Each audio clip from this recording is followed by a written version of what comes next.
Hey, how's it going, guys?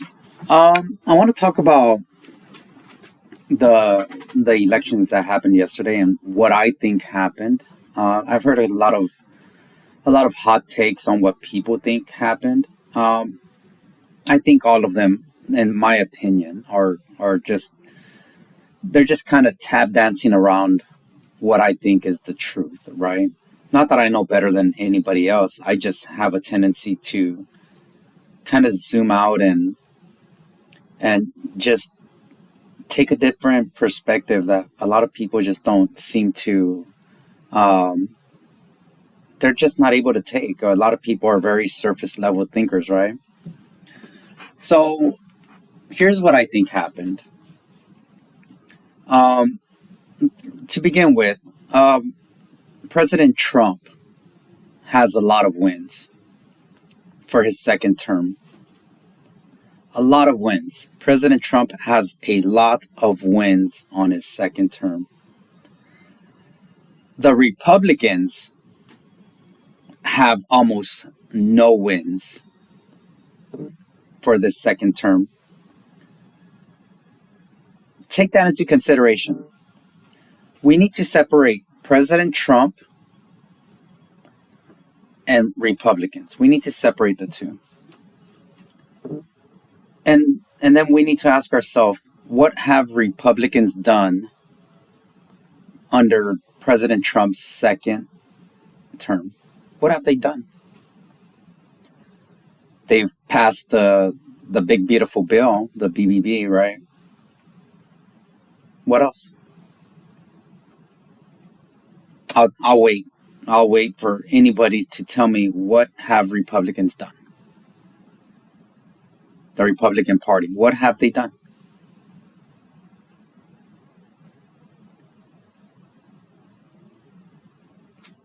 Well, if you're struggling to think of anything else, I'll tell you, I can answer that question right now.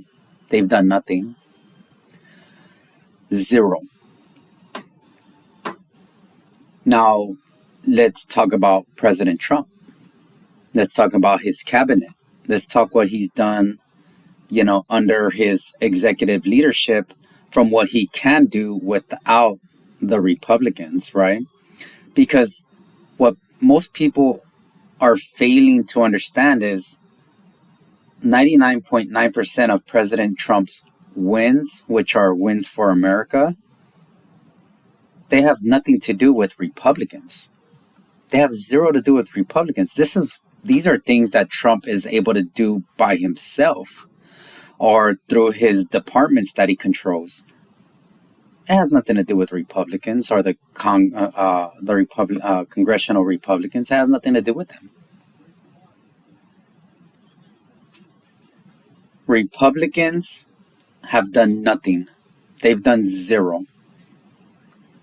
They've actually stood in the way. They've actually been cowards. They've been very, very cowardly, right? You have Senator Thune blocking Trump's nominations all the way up until September, refusing to just get them pushed through. They can't even get a budget passed. At a time where food stamps is, set to run out, and it did run out, they could have just, passed a nuclear option or done the nuclear option and just funded food stamps. President Trump was like, nuclear option, give these people the freaking food stamps, take this issue off the table. And what did Senate Republicans do? Zero, nothing. Did they pass voting rights laws? Did they pass voting security laws? Did they do anything on the border? What have they done? What have Republicans done as a party? Nothing. Now let's just talk about President Trump. Love him, hate him. It doesn't, none of it really matters to me. I like the guy, right? I understand if people don't like him. I get it, He's not he's not politically correct, but I like people that are like that. Those are the people I want around me on a day-to-day basis, right? I don't want fake people. I don't want people that are going to smile on my face and then talk bad about me behind my back. I want people like Trump, President Trump, around me where they're just going to tell me the truth. They're just going to say it. They're not going to try to water it down. They're not going to try to sugarcoat it. They're just going to say it. So let's just go through his wins, right? And one more time, I just asked Grok to pull up a list.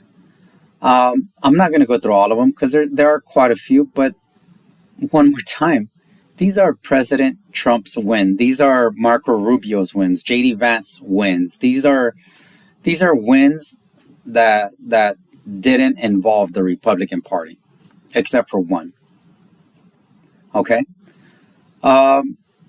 So one, he released the JFK files. Right? That's something that's, been asked for forever. He released the Martin Luther King files. Right? He released, I would say, about 50% of the Epstein files. The rest of the files that people want are being sealed. They're being sealed by two Democratic federal judges in New York, and they're working on unsealing them. So there's a lot of people that are, where's the Epstein files? Well, I'm sure they're hanging on to some, but for the most part, they released thousands and thousands and thousands of pages of the Epstein files. They're working on getting the grand jury docs in New York, but those are under seal that need to go through federal authority and can only be unsealed by a federal judge. And right now they're being blocked. They're being strongholded, right? So we'll just take those two wins right there. JFK, Martin Luther King files, like he said he would, right? If you're a Republican, he pardoned almost all, if not all, the January 6ers, right? At least all the nonviolent ones. That's a huge win. He reined in censorship. Over the past 4 years, the conservatives, right-wingers, Republicans, we weren't able to speak or say what we wanted to online. We were censored. A lot of conservatives, a lot of right-wingers were debanked.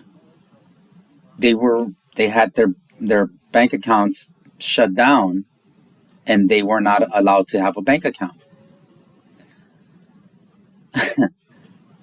Just think about that alone, man.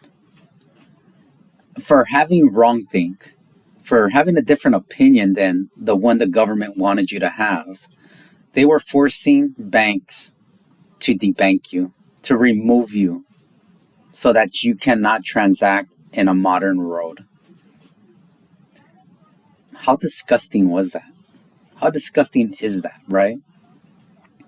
They silenced us on YouTube, Facebook, Instagram, TikTok. They silenced everybody everywhere if you spoke anything that was against the Democrat narrative or against the Democrat government at the time. So that's a huge win. The border. The guy shut the border down. You remember under President Joe Biden and the Democrat rule, they were saying, well, we need to pass a border security bill. We need, hundreds of billions of dollars, plus we need to allow 5,000 people a day to come in, and we need to do all this fancy stuff. But it's got to be passed in the bill, right? It's got to be part of this bill that goes through Congress. Well, we learned really quick. We learned in the span of 2 to 3 weeks that none of that was true because President Trump shut it down. And when I say President Trump, I'm not saying it was President Trump himself. It was under his authority And it was under his instruction to his executors that solved the problem, right? You had Tom Homan, Kristi Noem, Marco Rubio, JD Vance. All of them went and, sprang into action and, changed border policy, instructed Border Patrol agents. And, well, guess what? Now they're continuing the wall. The wall's being built, and a lot of it has been built. If you haven't, I live on the border of Mexico. I live here in San Diego, and man, that wall is being built at a pace that's unreal. And a lot of it was built under his first term. But once you get outside the major city and you start hitting like the deserts and whatnot, like in the El Centro to Yuma and certain parts like that, there's gaps there and they're filling them in. So, he's building the wall, shut the border down, 0 illegal crossings. 0. They're only encountering a couple hundred people a day now.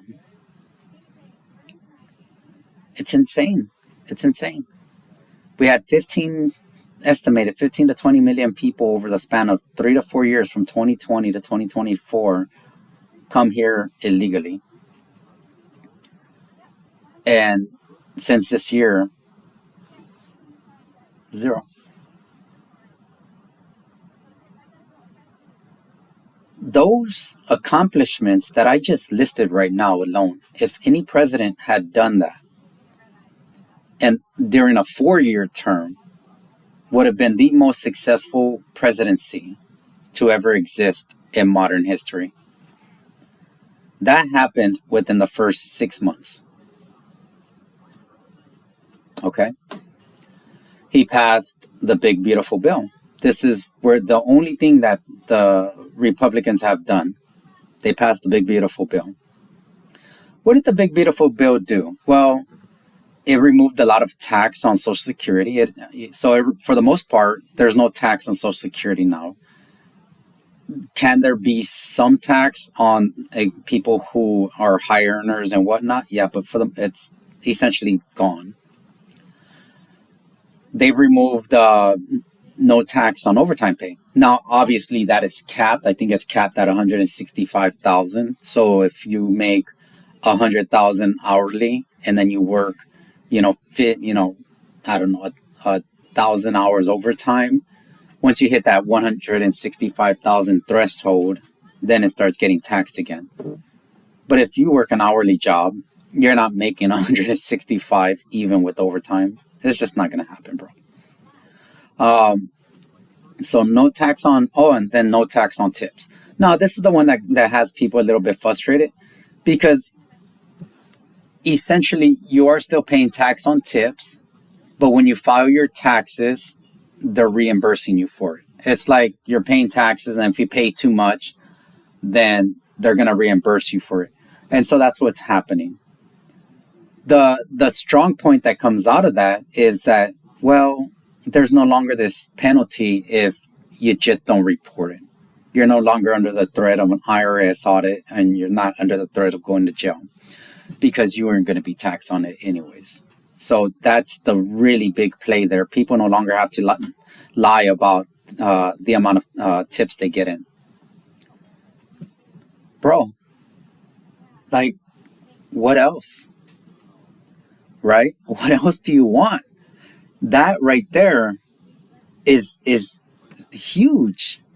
When and what other time was there such a big W for just average low income middle class people? I can't think of one, guys. Right? Inflation is down. Now, I know there's going to be people who are going to bring up tariffs and whatnot. I'm going based off of not the numbers that are being reported, right? I live in San Diego, California.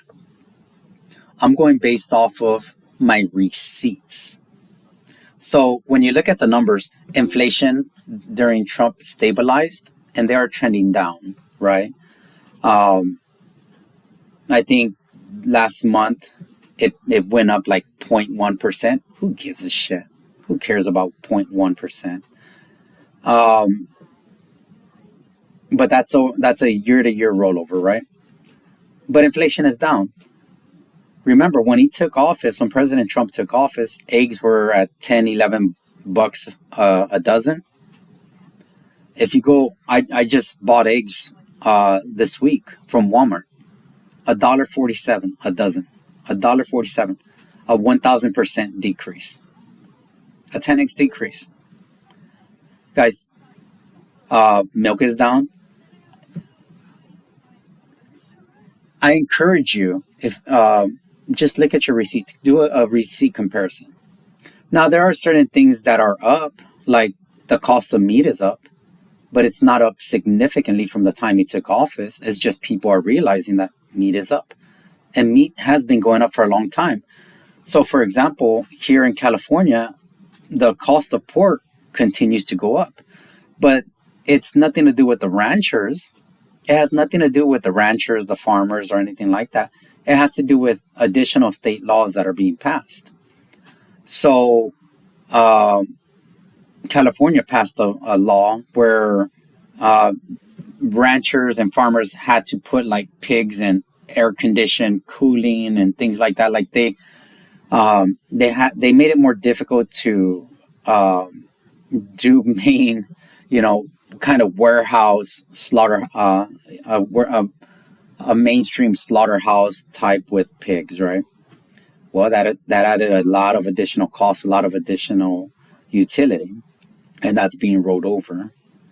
But in regards to the cost of beef, the reason the cost of beef has been going up, and you don't have to believe me, I encourage anybody to look this up themselves, is because we only have 4 main co-packers. The problem is not the ranchers and the farmers. The problem is the co-packers. The problem is we have a monopoly on who can pack and distribute meat. So you have 1,000 farmers.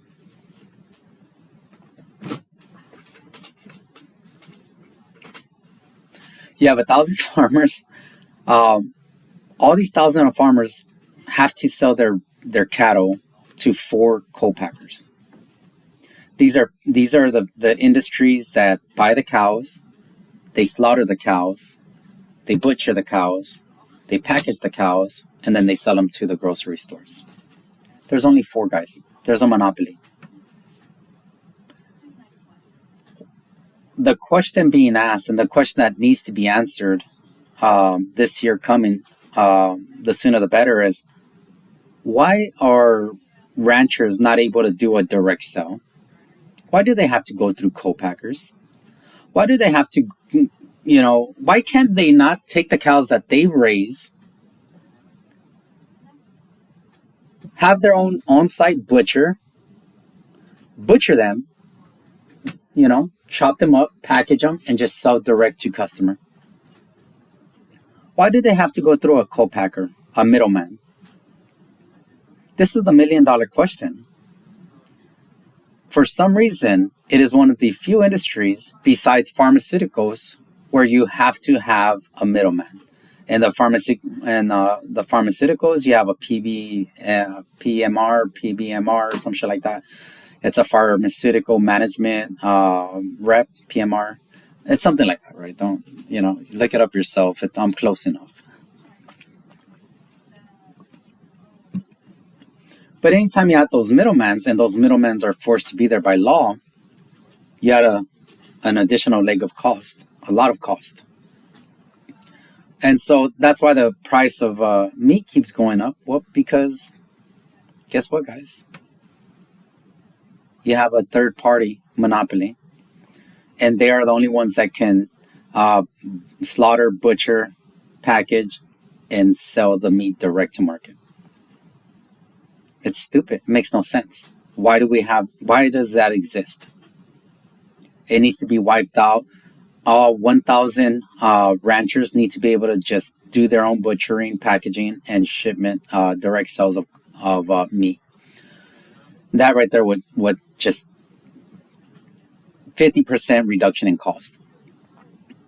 It just would, because it's It's effective. You have the ranch, you have the on-site packing, and then they just do direct sales. Why do they have to have a middleman? Why is there a monopoly in that? Why did our government allow that to exist? I don't know. No, none of us alive know. Well, maybe, the old heads like Nancy Pelosi and Mitch McConnell and those other old heads that have been there for 40, 50 years. But anybody else, we don't know. It makes no sense. It's stupid. We need to fix that. Okay? But overall, based off of my receipts, what I spend every week on groceries, the cost is down. Right? He signed the Laken Riley Act. Whatever. Big one. He designated Mexican drug cartels as terrorists, and he's drastically reduced the flow of drugs into our country. Human trafficking, the immigration crisis, and drugs were hand in hand, and they go hand in hand with also sex trafficking. And because we controlled the border, we got that under control. All of that has been completely demoralized. He withdrew from the Paris Climate Accord. Huge. They wanted to pass a global tax. A global tax. They just tried again. And he said, F you, we're out. Huge.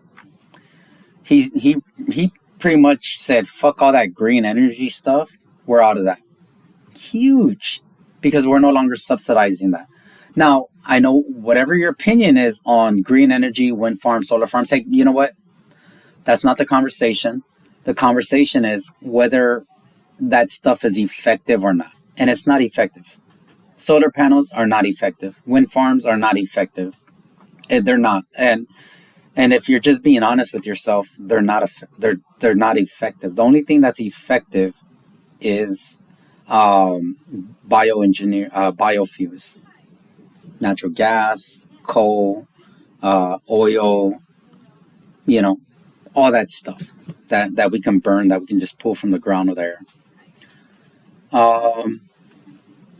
He's peace. What does he have? Like 7 or 8 peace deals now?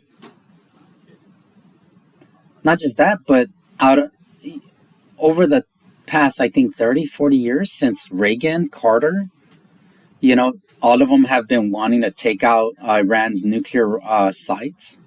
Now, I wasn't a fan of that. That's not something I wanted to happen, because I myself, as everybody else, we were kind of concerned about what would happen after. Well, he put the trigger, guys. He put the triggers. We destroyed their entire nuclear program. We just destroyed it. And then we left. And then nothing happened. Do you realize that itself is something that America, our Defense Department, our Pentagon has been planning on doing for over 30, 40 years? And just like that, it happened. Remove that threat altogether. Now you don't hear anything about the threat of Iran or their nuclear ambitions, because it's all completely wiped. And to rebuild, it's going to take 10, 15, 20 years.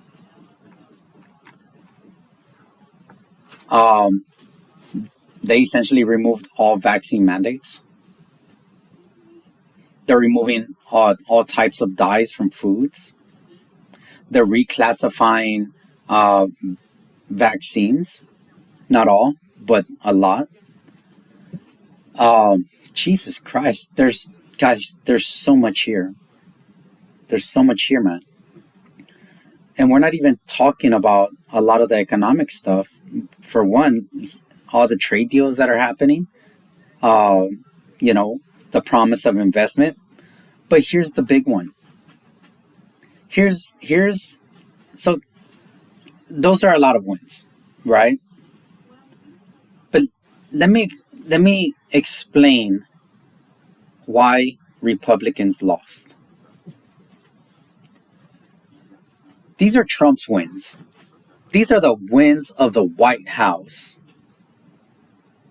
Republicans had nothing to do with this, and there's still a lot more I can list. Excuse me. There's so much more I can list, right? Republicans have been part of that at zero. They've had nothing to do with this.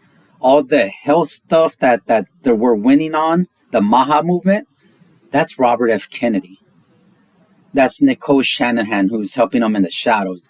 That's him taking control of the CDC, all these departments, right? Removing the Department of Education and sending that all the way back to the states. Defunding USAID, guys, which was the largest funder of terrorism throughout the world. Whether or not you want to accept that or not, that's up to you. But the USAID was the largest funder of terrorism. That is the fund that was used to overthrow governments. That was the fund that was used to bribe politicians globally. He tore USAID and he shattered it to the wind like it never existed. And he's doing this with several other departments. He's reducing the size of federal government, which means that the cost of federal government spending will naturally go down over the course of next year. Not this year. It's not going to go down this year because it just happened this year and the cost is baked in. But next year, now with 300,000 less federal employees, the functioning costs, operating costs of the federal government will go down. So why did Republicans lose besides having zero wins? And every win being from the Trump administration, not the Republican Party. Well, the fact that Republicans have done shit is the main reason they've lost. They've been useless, worthless. More importantly, they have participated in sabotaging the MAGA movement and the MAHA movement. Just think about that. So them losing changes nothing. Losing those governorships, those mayorships, meant nothing. You know why? Because those were Republicans who were in the way anyways. Those are not people that were on Team MAGA.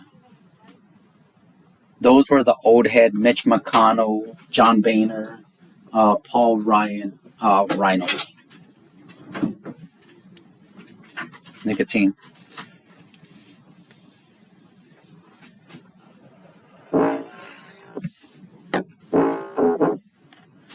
So, that's what's going on, guys. They have accomplished nothing to the success of America. Republicans haven't. Every success has been under the Trump administration, which has nothing to do with Republicans. On top of that, the secondary effect is people just aren't feeling the wins yet. And people have short-term memory. So here's an example.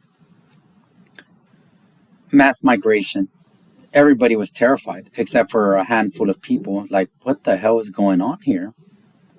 Heck, almost everybody I know that was a Democrat voted for Trump because they were just like, this is too much, man. You know, it was just too much. And, well, Trump fixed that, but he fixed that, unfortunately, what, in April? March? That's 6 months ago, 7 months ago. They forgot how bad it was already. And now what's happening is they're seeing ICE out there with the Border Patrol and the National Guard going into neighborhoods and grabbing these people. Everybody agrees that we need to deport these people. And forgive me for using a generality like everybody agrees. What I mean is the majority of people. The majority of people agree that we need to get rid of a lot of these people. It's just a fact. You don't have to believe me. There's a lot of polls that have been done on this, and I'm not one to follow polls because a lot of them have been used in the past to manipulate people. But um, from my own if I take into my own personal experience with the people that I know that don't align with me politically, we all agree that it was a problem and it needs to be fixed, and they all agree that a lot of people need to be deported. The problem people have is they want this to happen, but they want it to happen in a painless, compassionate way. And the perfect example of this is Joe Rogan, right? Somebody like Joe Rogan. He can't decide where he's at. He's like, yeah, it needs to happen, but this isn't what I had in mind. And you're like, what did you have in mind, my friend? Like, you know, the Trump administration offered these people $1,000 to go home. $1,000. We'll pay for your flight. We'll give you some money so you can have something in your pocket when you go home. Just leave voluntarily. I think it was estimated 1.5 million people took that. But we still have 20, 30 million people here that got to go home. And a lot of people didn't take it. And the reason a lot of people didn't take it and they won't take it is because they're receiving a lot of government handouts. And we'll talk about how they're doing that some other time, but they are. And so once you try to incentivize people to do things the right way and they don't take it, well, now you have to go get them. And that's the ugly part, guys. The ugly part is what's happening right now. And regardless of what people like Joe Rogan, who, by the way, is a very brilliant person, very brilliant, and probably one of the greatest interviewers of all times to ever exist, because he's been extremely open-minded to hear outside opinions and push back respectively. He agrees that it needs to happen. He just doesn't like the way it's happening. And unfortunately, people like him have to ask themselves, well, how can it happen? What's the way it should happen? And what they're gonna tell you is they're gonna say, well, they all should go through a court, a judge, a proceeding. Yeah, they should get some due process. They should, go through all this A, B, C, D, E, F, G, H, I, J, K, L, M, N, O, Z, P, Q, R, L, M, N, O, P, Q, R, S. Like, they should go through the A, B, C all the way through Z process. Well, here's the thing, guys. We only have like 300 to 400 immigration judges. I'm sorry, 3,000 to 4,000. I think I don't know. Look, it's something there. It's in the low thousands. You're talking about 20 to 30 million people. It's not feasible. If you go through that process, which, by the way, they don't deserve that process. Nobody deserves that process that's here in this country illegally. They don't deserve that process. That process is an extra benefit that we give them out of compassion. But we don't owe that to them. We don't owe that to anybody that's here in this country illegally. We don't. You're here illegally. You're not a citizen. We don't owe you anything. Well, we don't even owe them a ride home. We can take them and we can dump them wherever the country's willing for us to dump them in. Right? We can. We don't owe you a ride home to South America. We can drop you right back in Tijuana and say, find your way home. You found your way here, now find your way home. Do you understand? Like, we can be extremely uncompassionate about the whole process, but we're not. We send these people where they came from. We give them a free plane ride home. And that's more than, to be honest, they deserve. That's more than we should, because that's too much effort, in my opinion. And to just drop them off in Tijuana or Laredo or something like that, off one of these border cities, that's what I would do. I would just dump them there and tell them to go home. And then it raises the question, well, you're dumping the problem on Mexico. Well, yeah, Mexico participated in the problem. They allowed these people to travel across their entire country. And in many cases, they protected them, they fed them, they transported them. They were active participants. They were willful, active participants. So we owe Mexico nothing. So if we wanted to, that would be the best thing to do, the easiest thing to do, because it's just a bus ride to the border. Go over there. Now you're Mexico's problem. And it's Mexico's fault because they were active and willful participants in what happened over the past 4 years. You know, but we're not doing that. We're giving these people, for the most part, a plane ride home. And one more time, we don't have to do that.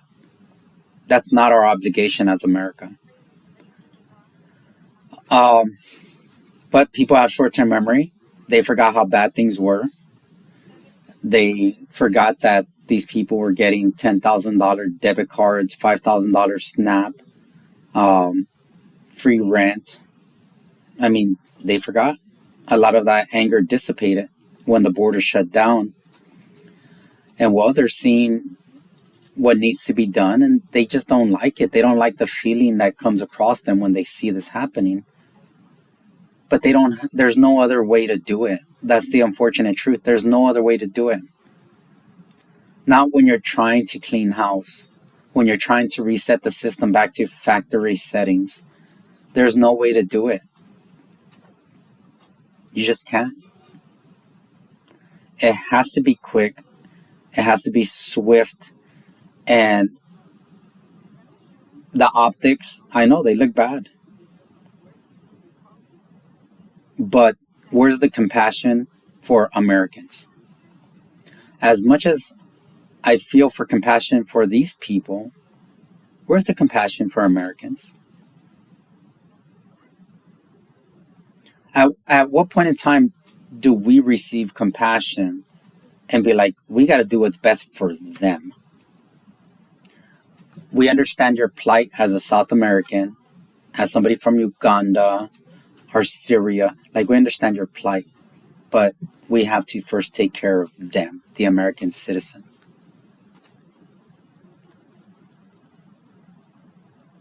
So a lot of these wins that have happened under President Trump, they happened and they're here, but time has passed and people have short-term memory.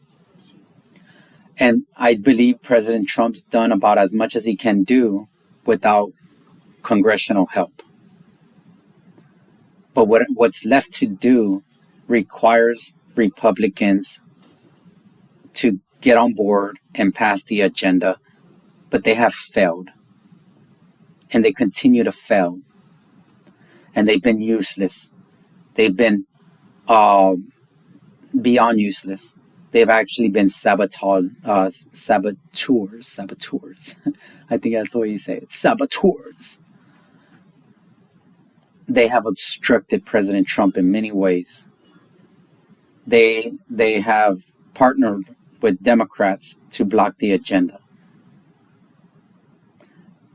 And then the third part of why Republicans lost is, well, what we've learned from this election is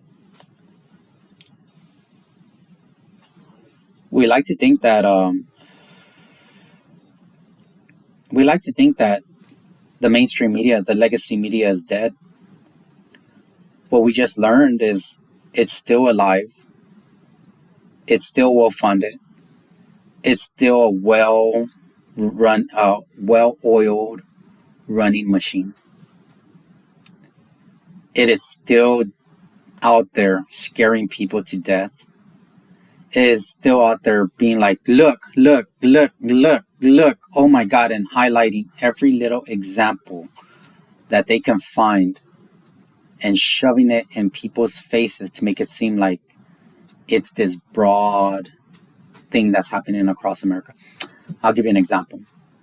My wife just had family come in with a visa for 2 weeks from Guadalajara, and they were a little nervous. They were scared. And we were talking, and they were like, they wanted to go to Los Angeles to go to like Disneyland and things like that, right?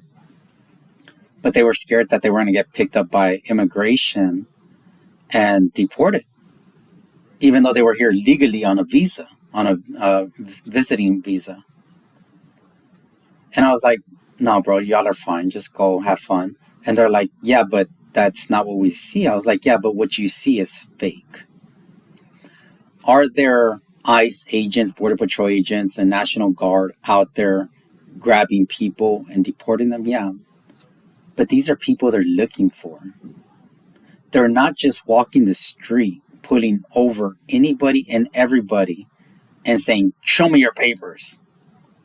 There's no roadblocks.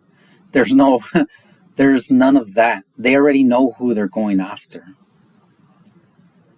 And they're going after them. They have targets and they're going after them. They have locations and they're going after them. And those locations are because those are hotbeds. And so they came for 2 weeks. They spent a ton of time in Southern California. They went everywhere. They did everything. And I was like, hey, so what was your experience? And they were like, man, we love it. We love it. They were like, we love America. We wish we can live here. I was like, did you experience anything that you saw online? And they were like, no. I was like, did you see anything of like that? They're like, no. I was like, so do you think maybe everything you saw and witnessed online was just propaganda? And they were like, based off of, well, our experience for the 2 weeks here, yeah. I go, well, do everybody a favor in America and go back and tell people in Guadalajara what you experienced. Tell them the truth.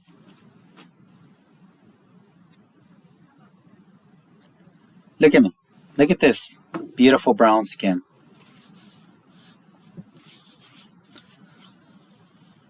My son, he's darker. Well, two of my kids are darker. One's whiter complexion. My wife's family, they have quite a few dark people. I mean, obviously, just look at us. We are of his Mexican heritage, our origins. None of us are getting put over. None of us are getting pulled out of cars. None of us are being like, where's your papers? And nobody knows anybody that's happened to.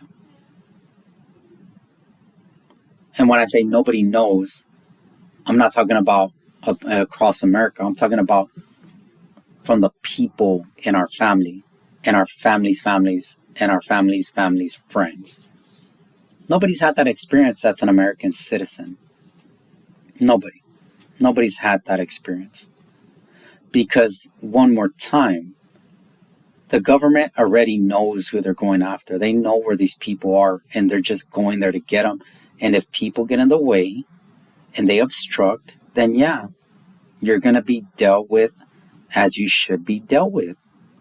If there was, if my neighbor's house was being broken into and then cops come and respond and the guy's trying to escape and I'm over there trying to block the cops from chasing the person who just robbed my neighbor's house, they're going to fucking arrest me. I don't know why this is so hard for people to understand. They are going to arrest you if you impede enforcement. It's called obstruction of justice, guys. So if you want to know why so many people are getting caught up, American citizens, it's because they are getting in the way of law enforcement doing their job.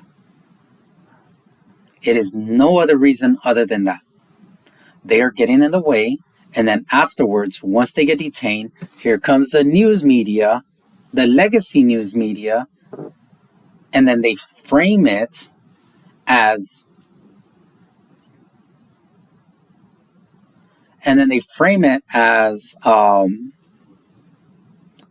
oh my God, they detained American citizens for no cause.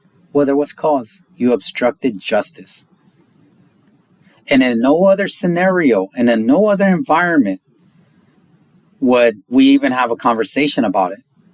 But because there's a political agenda to keeping these people here, the media comes out, they frame it, they push it, and people believe it. But nobody experiences it.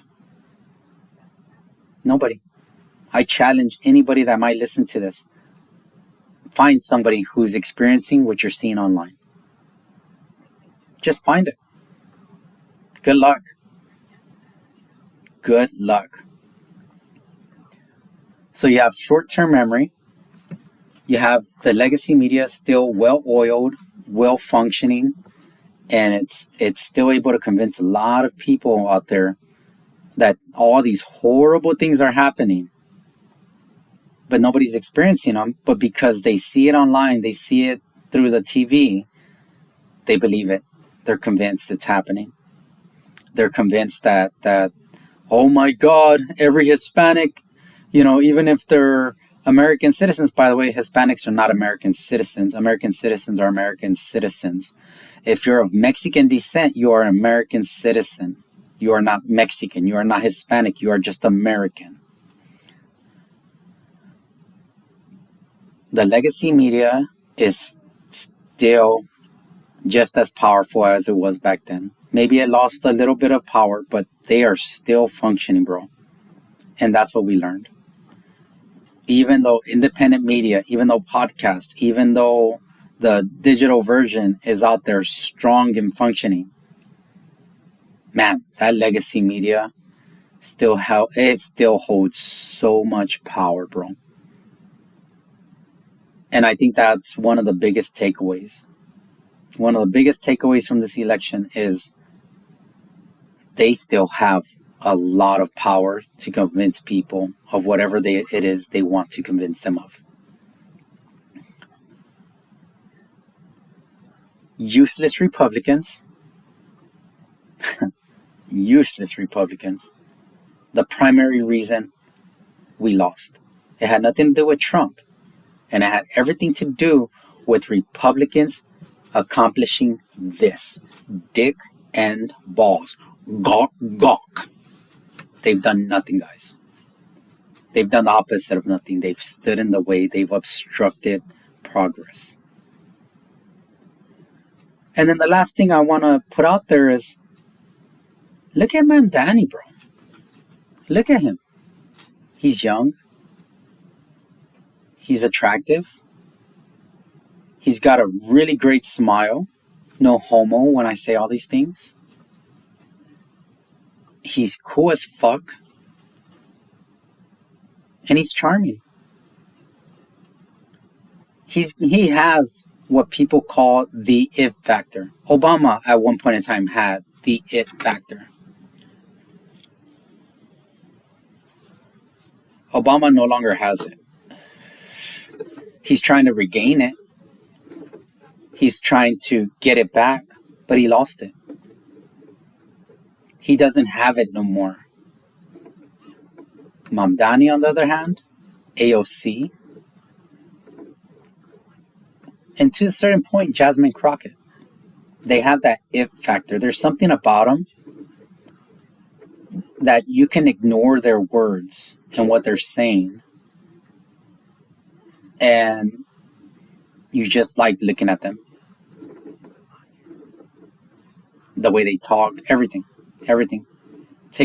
Even with Jasmine Crockett, who's transformed from somebody who used to be very educated, and she still is, but she's transformed. There was a time she spoke very, very proper, and I think she caught on that wasn't working for her politically, so she became this new version of Cardi B, where she incorporated some Cardi B in her, and she's found that that's working for her politically. Because that's what a politician is. A politician is nothing more than a chameleon. They're finding what best fits them politically, and then they exaggerate that.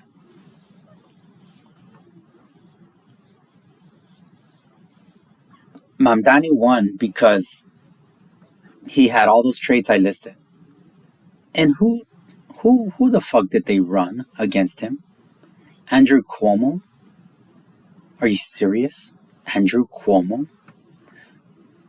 Like, you want people to forget everything horrible that Andrew Cuomo has said and done so that they don't elect Mamdani? I'll tell you right now, bro, as a die-hard MAGA conservative, I would take my chances with Mamdani over Cuomo because you already know what you get with Cuomo.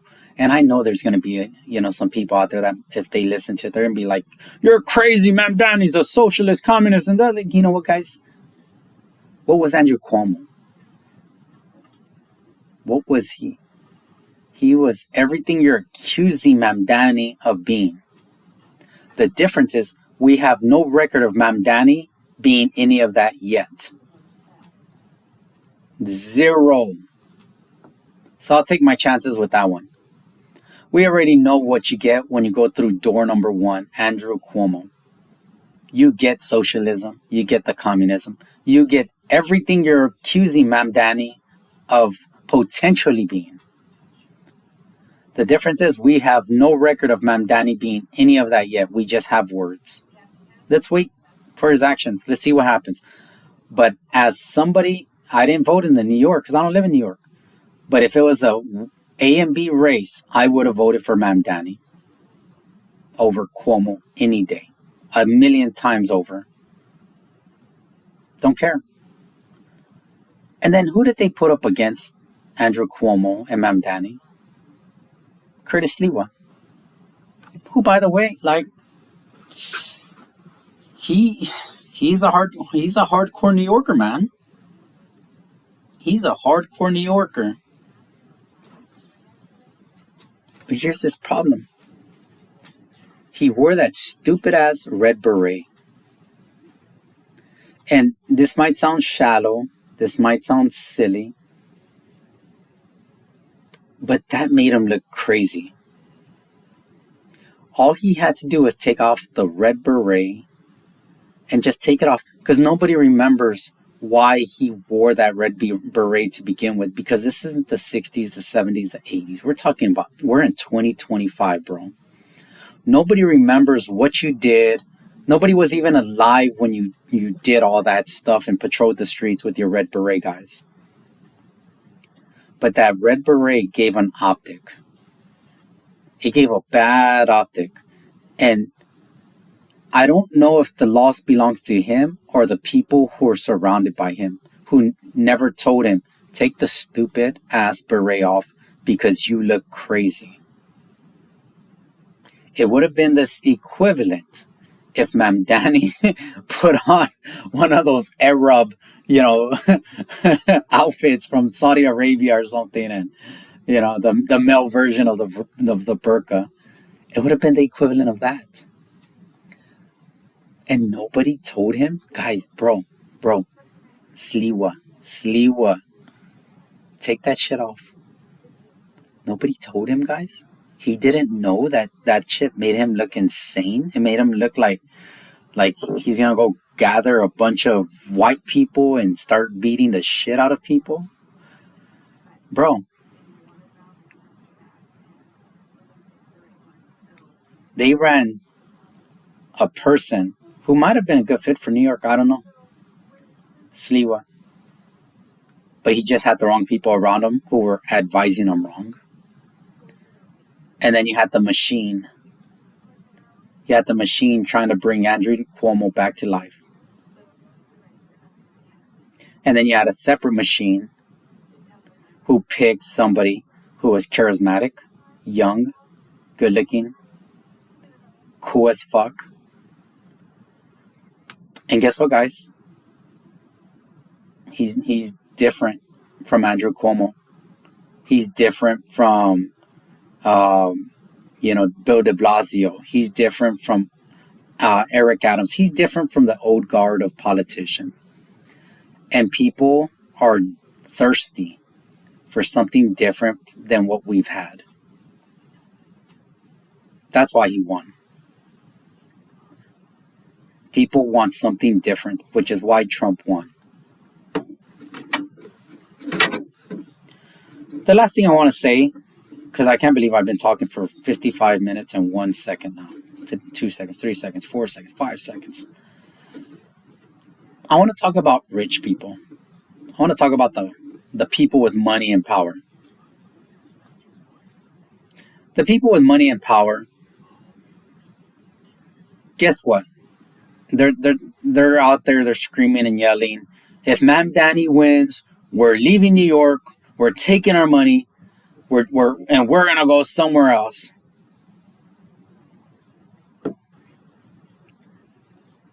I fucking hate those people. I fucking hate them. Not all of them, but a lot of them. These people, these uber rich people with 10, 20, 30, 40, 50, $100 billion,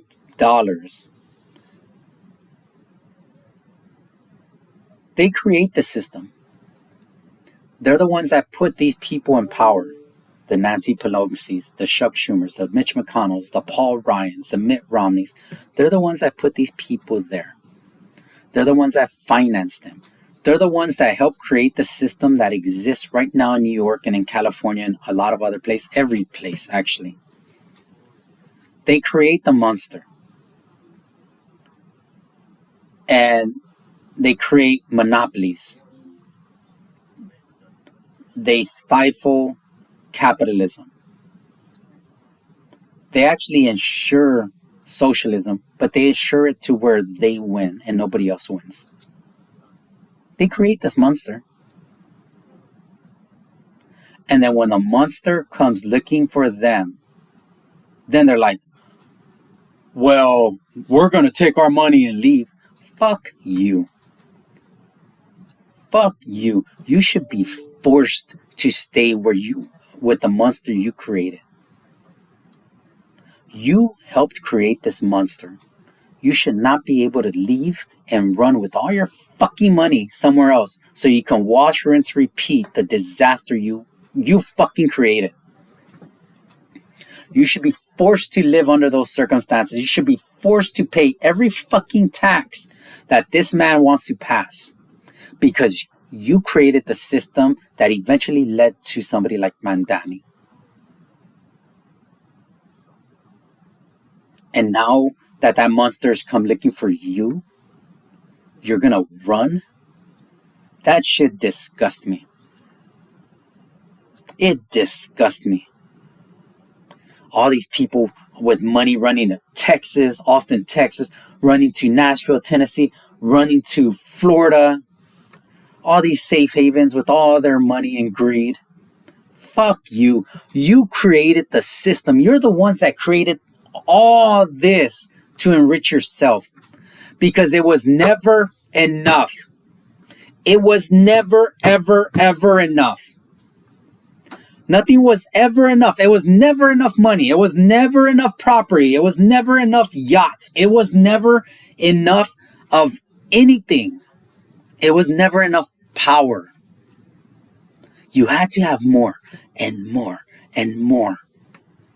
And you crushed and you used the government to crush anybody that was trying to come up and build something. So it ensures that you are the ones with money and power.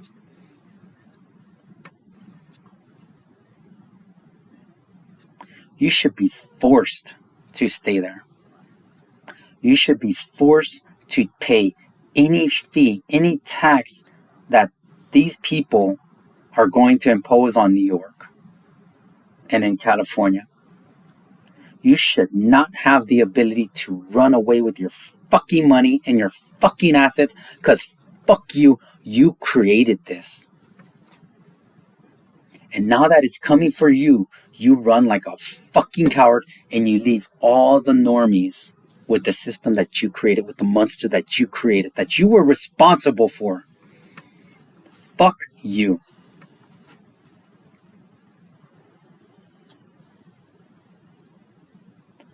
All you had to do, man, all you guys had to do was make your money. Make your money and play nice with the normies. That's all you had to do, guys. But it was never enough. It was never, ever, ever, ever enough. While we were on lockdown under COVID, you all were in Sweden partying it up. You all were traveling the road on your private jets while everybody was forced to get fucking vaccines just to keep their job, just to go to a bodega. You motherfuckers had your helpers, your paid helpers and lackeys doing your grocery shopping, washing your clothes, cleaning your house, doing everything for you.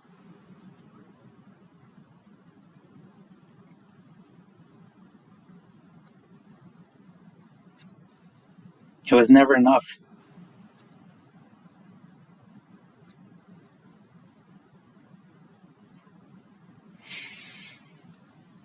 I don't know what's going to happen in New York. I don't know what's going to happen across America.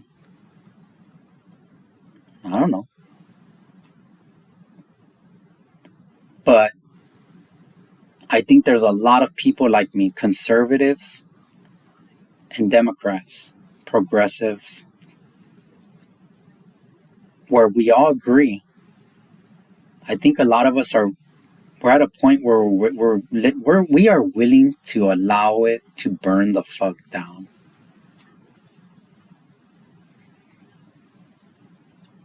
Because what we have right now, it's working. But it's working for you. And yeah, I live a great life. I live a magnificent life.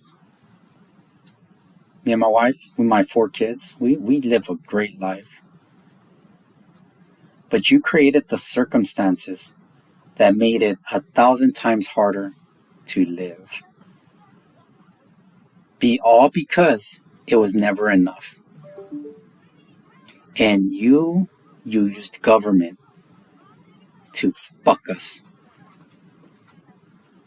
You bribed and paid for government to fuck us. All because you wanted more and more and more and more. It was never, ever, ever enough. No matter how much you have, it was never enough.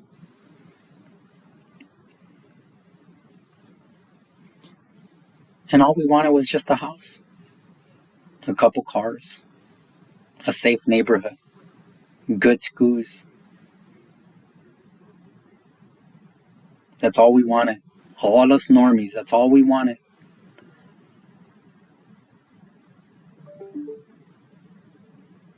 But you couldn't even let us have that. And I figured it out. Like me and my wife, we figured it out. But a lot of people can't, because you all created the system and you all created this monster. You all set up this infrastructure to benefit you and only you. So will I take my chances with a Mamdani? Yeah.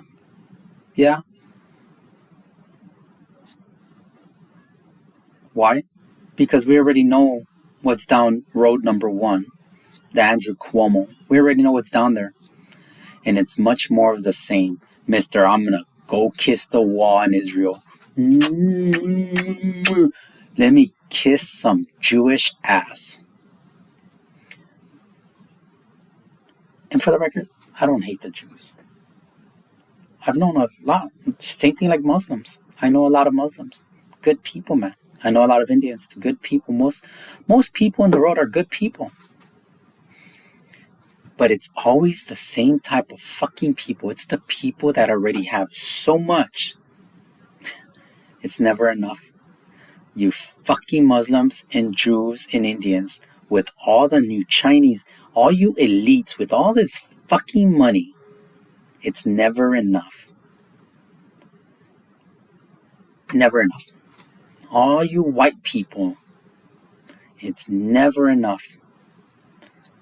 And keep in mind, I'm talking about every race of people have its elites. It's not just white people, Jewish people, Muslim people. You can go to any country,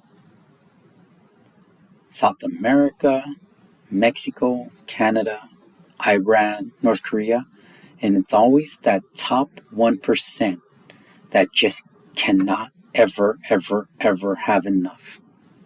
And they gotta just keep taking and taking and taking and using the government to take more and more and more from the fucking normies. This is not a white man issue. This is not a black man issue. This is a people of the world issue. It's never enough for you people, man.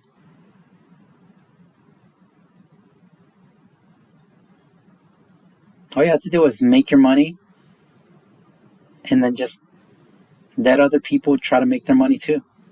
But you can't, because it's never enough. And so, yeah, people like me, the young generation, young Democrats, young liberals, they'll take their chances with people like Mamdani. Why? Because we already know what's behind door number one.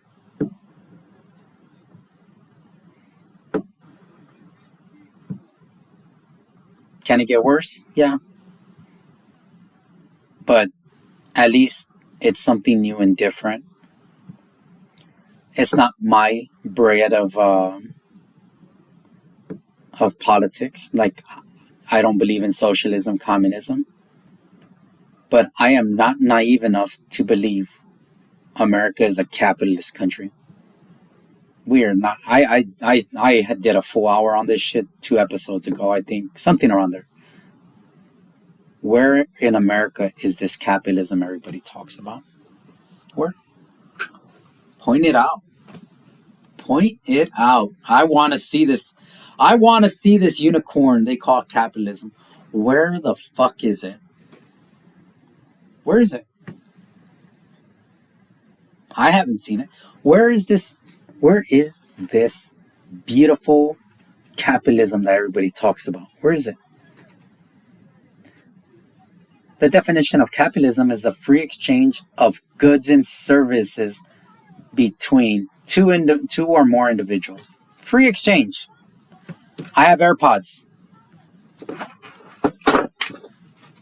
You have AirPods. Free exchange. Let's trade AirPods. I have AirPod. I want to buy AirPod. I'll give you $100 for your AirPods. Okay. Here's government. You owe me a sales tax, 8%. That's not capitalism. If the government gets a cut of everything, it is not capitalism. I want to have a garage sale. I have 2 AirPods that I'm selling at my garage sale. Oh, I'm sorry. Here comes government. We need to shut your garage sale down. Why, Mr. Government? Because you don't have a permit to hold a garage sale, son. Fuck you mean a permit? I'm selling my shit. This is my shit. This is my front yard. The fuck do I need a permit to sell my shit on my yard? You need a permit, and you better go get a fucking permit before we arrest you and fine you. Where is the capitalism? Where? That is not the free exchange of goods and services between 2 or more people. That is government threatening to impose fines, fees, jail for you not going to pay the bribe to the government so you can sell 2 fucking AirPods. Where is this capitalism that people talk about? Where is it? Because it's a pay for play system. That is communism. If you have to bribe the government through permit, licensing, fees, regulations, you are not in a capitalist country. You're in a communist country with capitalist symptoms.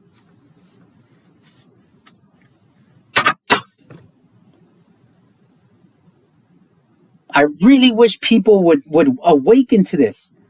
People are not mad about capitalism. People are mad because we are a communist country. We are a socialist communist country.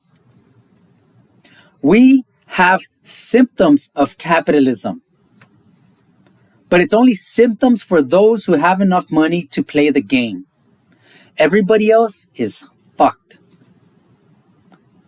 So when people are out there angry about capitalism, they are not angry about capitalism. It just confuses them because people keep telling them America is a capitalist country. Where? I cannot go anywhere and buy anything without a fucking sales tax. If I buy a car, I gotta do paperwork through the ass. Then I gotta pay registration fees, licensing fees, sales tax, fucking through the wazoo. I gotta get smog, insurance. Bro, where the fuck is this capitalism? Why can't I just buy a car? Here's 10 grand. Give me your car. And then why do I have to pay registration on that car I already paid for? Tax, title, license, insurance, sales tax. Why do I have to pay a $400 registration on it next fucking year and a $80 smog next year just to keep using my fucking car? Where's the capitalism? It doesn't exist. I really, really wish you people would understand capitalism doesn't exist. America is not a capitalist country. We are a communist, socialist country. And forgive me for being animated. And forgive me for not shutting the fuck up because I can't believe I've been talking for an hour and a half or an hour and 11 minutes. But it's so important, guys, for y'all to understand. So if we are communist and Mamdani is socialist, well, guess what? Maybe we're actually going backwards rather than going the direction they're claiming. I don't know if that makes sense to you, but if we're already a communist country, socialism comes before communism. And Mamdani is an outright socialist. Maybe by electing him, you might just go back a couple fucking steps. I don't know. And it might sound fucking stupid to a lot of you people. I get it.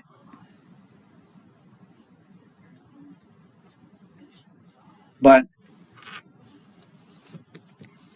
I understand why people voted for him. I understand why the Republicans lost. It's because they've accomplished dick and ass. They've done nothing. Zero. It's President Trump who's accomplished everything with his administration.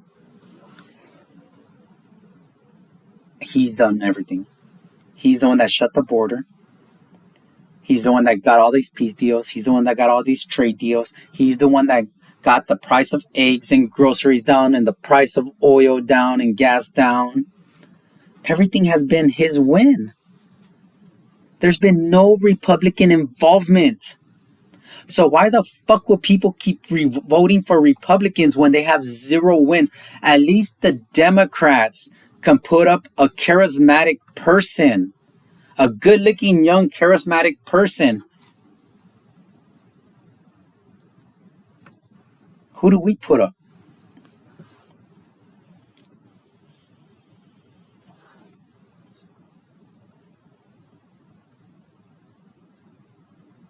That's all I'm saying.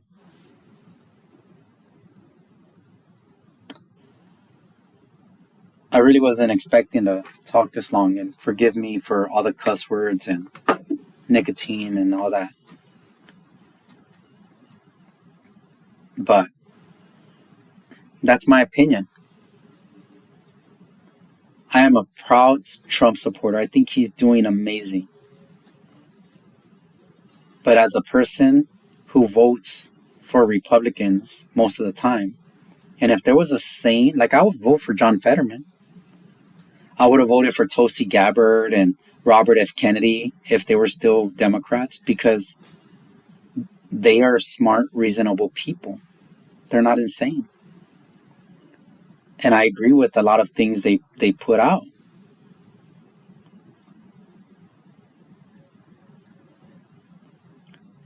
It's Scott Bessent, he's a Democrat, or at least he was. The guy's amazing. President Trump for 30, 40 years was Democrat.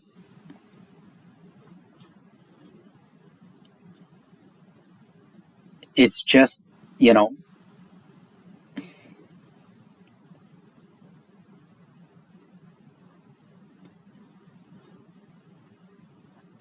I don't know. I don't think I really have much more to say, man. I think I've said it all. And, you know, I have hope for this country, but not because of the Republican Party and not because of the Democrat Party, but because of President Trump. He is a one-man wrecking machine. And I know the optics look bad sometimes, but when you have a bull that goes into a retail store and just knocks everything over and made holes to the framing and just demolished the entire retail store. In order to fix that store, you might have to bring down all the walls. You might have to create a mess in order to fix the mess.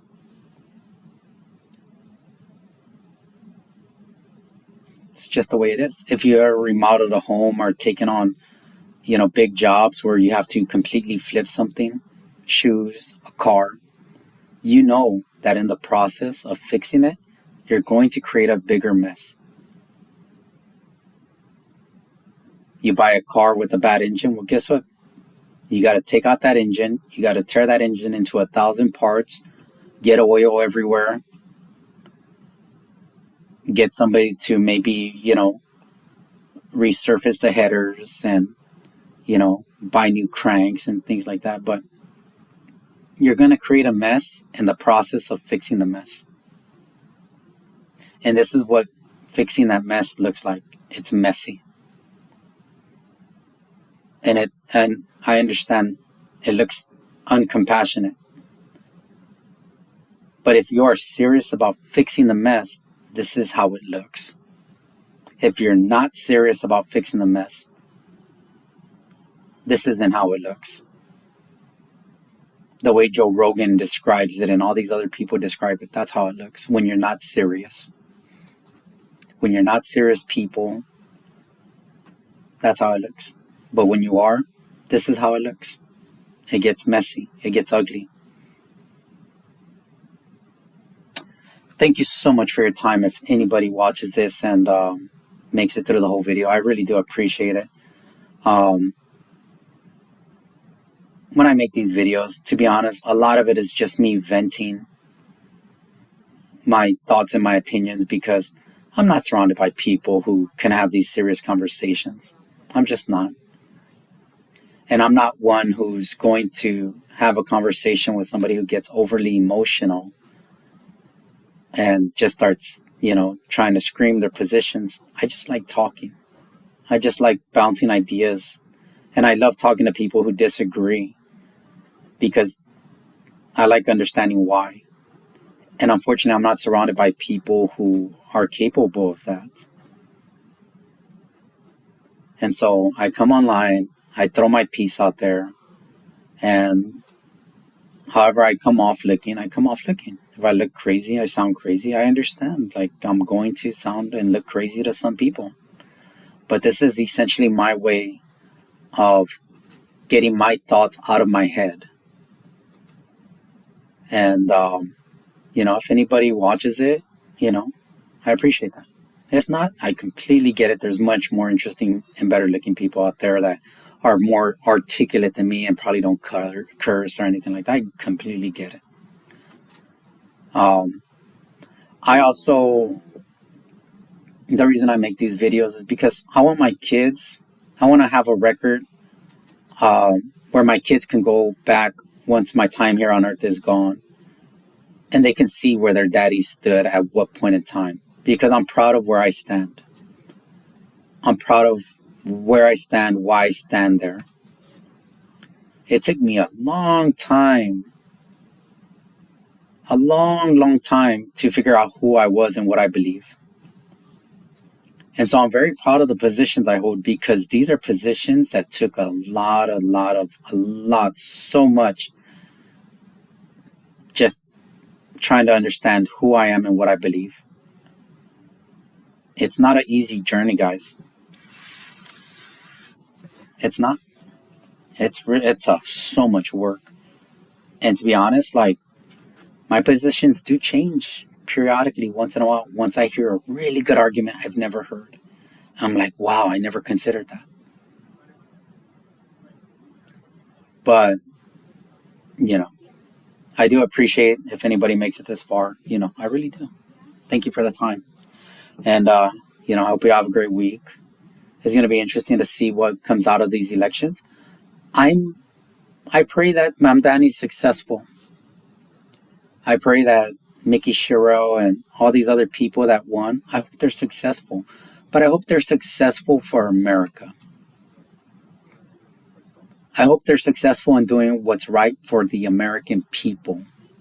I hope that they are successful in helping the American people. I hope that they can shed the label of Democrat or Republican and just do what's right. People over party. That's what I hope. I hope one day, and I pray one day, that we can eliminate the idea of Republican and Democrat because it's fucking stupid. It is so stupid to have a party system. You should just have people with ideas. And people should be allowed to vote on people with ideas without predetermining their outcome because they have a D or an R next to their name. Thank you for your time.